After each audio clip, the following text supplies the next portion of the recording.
আসসালামু আলাইকুম ভিউয়ার্স, আজকে জীবনে প্রথম মাছ কাটলাম। 3 কেজি ওজনের রুই মাছ। তো মাছটা কাটতেই পারতেছি না, দেখেন 2 বছরের মাছ, 2 বছর ধরে ছিল পুকুরে। দেখেন কাটতেই পারতেছি না,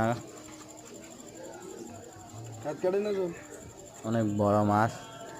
3টা ধরছিলাম, আজকে মোট 8টা পাইছি।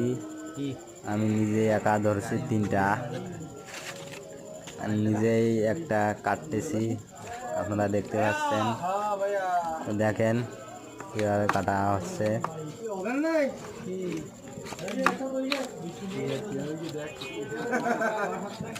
অবশেষে মাছটা কেটেই ফেললাম, দেখতে পাচ্ছেন কত বড় মাছ।